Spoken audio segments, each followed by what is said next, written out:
Le Premier ministre d'Angleterre pourrait bientôt être démis de ses fonctions à cause d'un scandale impliquant des mensonges et de la pédophilie. Et honnêtement, je veux en parler parce que vous savez tous que je ne suis pas la plus grande fan de Keir Starmer. Je dirais que c'est probablement l'un des euphémismes du siècle. Et pourtant, cette histoire me touche vraiment. Mais d'abord, quelle est cette histoire et pourquoi cela me dérange-t-il autant? Bienvenue dans The Pushback. Je suis Meraka, votre hôte. Assurez-vous de cliquer sur le bouton d'abonnement. Rejoignez-nous dans un mouvement de résistance contre la folie, principalement l'extrémisme et les médias, qui, pour une raison quelconque, veulent l'encourager. Bref, passons aux dernières nouvelles. Les députés travaillistes et tous les partis britanniques réclament désormais la démission de Keir Starmer. Quoi qu'il en soit, c'est fini pour lui. Ce sont les derniers jours du tyran socialiste. Sur Kalshi, une question clé est: Keir Starmer est-il sur le départ? Et 48% pensent que ce sera avant juillet, ce qui est très bientôt. Et certaines personnes pensent que ce sera avant juin. D'accord, 43%. Il y a plus d'1 million de dollars misés là-dessus. C'est un peu fou. Les gens sont furieux à ce sujet. Alors, quelle est exactement l'histoire? Vous avez peut-être entendu parler du scandale Mandelson et que Keir Starmer n'a pas assisté au débat d'urgence au Parlement. Et vous avez peut-être vu ce scandale à cause de cette vidéo qui est devenue vraiment, vraiment virale, où cette femme, Zara Sultana, l'une des pires députées du monde entier, accuse Keir Starmer d'être une menteuse. Elle l'a nommé, défendu, puis fait semblant d'ignorer, manipulant la nation. Disons-le clairement, la première ministre ment effrontément. Et si vous n'aviez pas atterri décemment? Non, silence dans la salle. D'accord. Donc dès qu'elle l'accuse d'être une menteuse, tout le monde s'affole parce qu'on ne fait pas ça au Parlement britannique, où c'est très très très sérieux. En fait, elle est bannie, suspendue et expulsée de la Chambre des communes pour avoir traité Keir Starmer de menteuse. Mais pourquoi l'accuse-t-elle de mentir? Encore une fois, je rappelle que Zara Sultana est l'une des pires personnes sur toute la planète Terre. Mais quel est exactement ce scandale? Regardons ça de plus près. Oui, selon Grok, et c'est assez précis. J'ai aussi beaucoup cherché. Le scandale actuel concernant Keir Starmer, au 21 avril, implique son ex-collaborateur Matthew Doyle et des accusations de mauvais jugement, copinage et échec dans la vérification des nominations haut placées. En gros, Matthew Doyle était le chef de la communication de longue date de Starma et un haut responsable du Parti travailliste. Début 2026, Starma l'a nommé pour une pairie à vie et il est devenu baron, ce qui est très important. Il est entré à la Chambre des Lords. En février 2026, il est apparu que Doyle avait fait campagne pour Sean Shaw Morton, une ancienne conseillère travailliste écossaise en 2017 Bay. Morton avait été inculpé en décembre 2016 pour possession, diffusion d'images indécentes d'enfants et abus sexuels sur mineurs. Doyle a soutenu Morton, candidate indépendante après son exclusion du Parti travailliste malgré les accusations publiques. Doyle a d'abord cru à l'innocence de Morton, puis s'est excusé, qualifiant les infractions d'abjectes et regrettant cette association. Le Parti travailliste a vite suspendu Doyle et l'a exclu du groupe travailliste à la Chambre des Lords. Starmer a affirmé publiquement que Doyle n'avait pas fourni d'explications complètes sur ses actes lors de la vérification pour la pairie. Downing Street a déclaré n'avoir découvert les détails, dont la campagne, qu'à la parution dans les médias. Cela a conduit à de vives critiques pour faire du processus de vérification de Starma et de ses loyautés personnelles envers ses alliés, à des appels, y compris de la part de certains membres du Parti travailliste, pour que Doyle perde complètement sa pairie, ainsi qu'à des accusations d'une tendance à protéger ou à promouvoir des personnes ayant des associations douteuses. D'accord, cela peut sembler être un tas de charabia, mais voici l'histoire. Keir Starmer a nommé quelqu'un à un poste important sans probablement avoir vraiment vérifié son passé. C'est un vieil ami de Keir Starmer et cet homme a aidé un délinquant sexuel à faire campagne. Voilà, c'est ça la grande histoire. Keir Starmer a dit qu'il n'avait en fait pas fait le bon processus de vérification, même s'il prétend d'ailleurs le contraire. Et maintenant, tout le monde dit qu'il est essentiellement un menteur pour avoir prétendu qu'il avait vérifié cet homme alors qu'il ne l'avait pas vraiment fait. Et je peux vous dire une chose, si quelqu'un a travaillé sur une campagne en 2017 pour un délinquant sexuel, qui a été déclaré délinquant sexuel en 2016, ce n'est pas quelque chose qui demande beaucoup de vérification. Et donc cela montre vraiment les problèmes du programme de vérification en Angleterre. Je trouve que c'est l'une des histoires les plus stupides que j'ai jamais entendues. Je n'arrivais pas à croire que c'était réel et tout le monde s'affole pour ce scandale. Quand j'ai lu ça, je l'ai relu environ 17 fois pour voir genre non, ce n'est pas vraiment à propos de ça que tout le monde s'affole. Ce n'est pas possible, il doit y avoir autre chose. Peut-être que Keir Starmer lui-même est un pédophile. Peut-être qu'il a nommé quelqu'un qui était un pédophile. Non, il a nommé quelqu'un qui avait travaillé sur une campagne pour quelqu'un qui était un pédophile.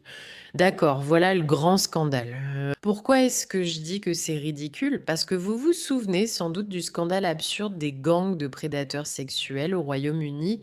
Le fait que cela puisse faire tomber Keistama résume tout ce qui ne va pas au Royaume-Uni actuellement. Comme le dit Constantin Kisson, il est incroyable que tous les médias britanniques et l'establishment politique passent des semaines à se focaliser sur la façon exacte dont notre gouvernement a nommé le meilleur ami d'un pédophile. Tout en ignorant que le gouvernement détruit l'économie, ruine le pays et désarme la nation en ne finançant pas l'armée, malgré les avertissements des hauts responsables militaires. L'obsession pour les futilités fait bien sûr partie de la nature humaine, mais c'est aussi un manquement à leurs devoirs et cela reflète à quel point toute notre classe politique est devenue sérieuse. C'est une blague. Maintenant, je veux accorder un peu de crédit à cette histoire, un peu plus de crédit que ce que je lui accorde en ce moment, parce qu'il semble que, même si nous savons que Keir Starmer est corrompu et qu'il a probablement simplement validé ce type parce que c'est son ami, après tout, pourquoi pas, il l'a toujours voulu, il s'est excusé pour cela, juste pour être clair. Vous pouvez regarder ça un instant. J'ai aussi demandé au groupe de sécurité du gouvernement au sein du cabinet Office d'examiner toute inquiétude de sécurité évoquée durant le mandat de Peter Mandelson. Monsieur le Président, je sais que de nombreux membres de la Chambre trouveront ces faits incroyables. Vous voyez, l'histoire devient un peu plus compliquée, mais ce n'était pas seulement une histoire avec ce Matthew, il y a aussi une autre histoire avec Mandelson, qui a été nommé ambassadeur. Nous savons que Donald Trump l'a critiqué en disant que c'était un mauvais choix d'ambassadeur. Keir Starmer est un idiot, mais je suppose qu'on peut toujours aller de l'avant. Et ce Mandelson était en fait associé à Jeffrey Epstein. C'est donc le deuxième poste auquel Keir Starmer a nommé un homme ayant des liens avec la pédophilie. Encore une fois, dans cette vidéo, Keir Starmer s'excuse.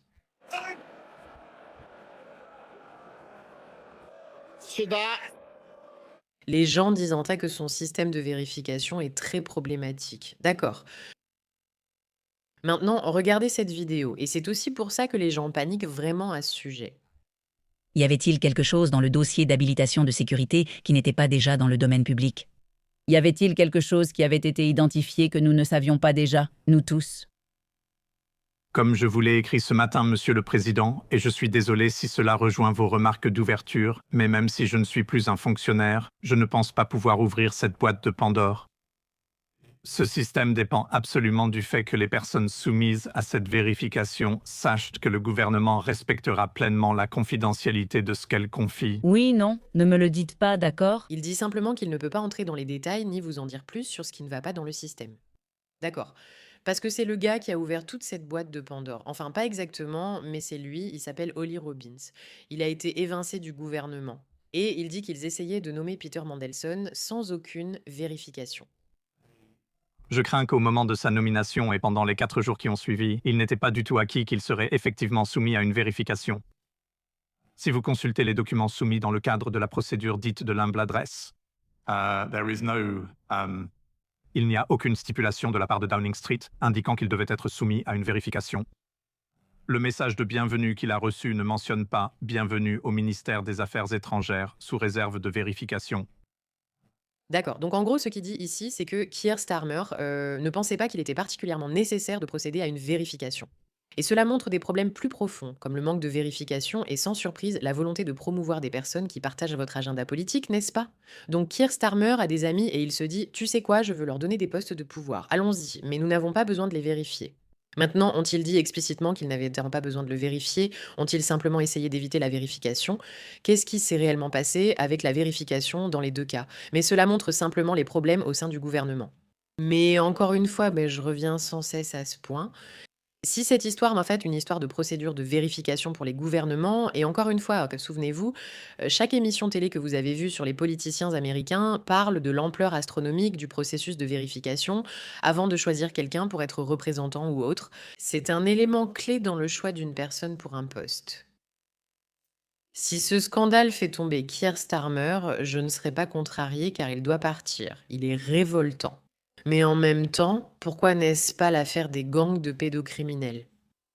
Ça me dérange. Tout le monde se préoccupe soudainement de la pédophilie, mais en réalité, personne ne s'en soucie vraiment. Je veux dire, regardez, c'est ce que a dit J.K. Rowling, et je ne sais pas si vous le savez, mais je suis en fait obsédée par elle. C'est probablement ma personne préférée au monde, et je ferais peut-être une crise cardiaque si je la rencontrais. Je ne pense pas qu'il y ait beaucoup de personnes pour qui je pourrais dire ça, mais oh là là, qu'est-ce que j'aime cette femme. En résumé, la seule qualité de charisma free Starmer était sa rigueur et son respect strict des règles. Non, elle souligne donc les problèmes ici. Starmer a répété que s'il avait su l'échec de Mandelson à la vérification, il ne l'aurait pas nommé. Holly Robbins confirme que Downing Street veut le nommer sans vérification. Keir Starmer a encore menti, il a trompé la chambre, il doit partir.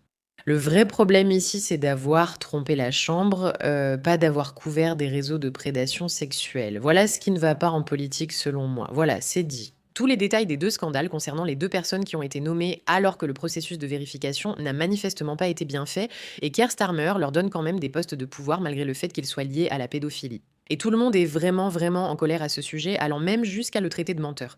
2 politiciens différents l'ont effectivement traité de menteur. Tous les 2 ont été suspendus de la Chambre des communes pour cela. Et c'est ce grand drame dont tout le monde parle. Keir Starmer doit partir. Pas à cause de ça. Il doit juste partir. Quoi qu'il en soit, merci de votre attention à ce sujet.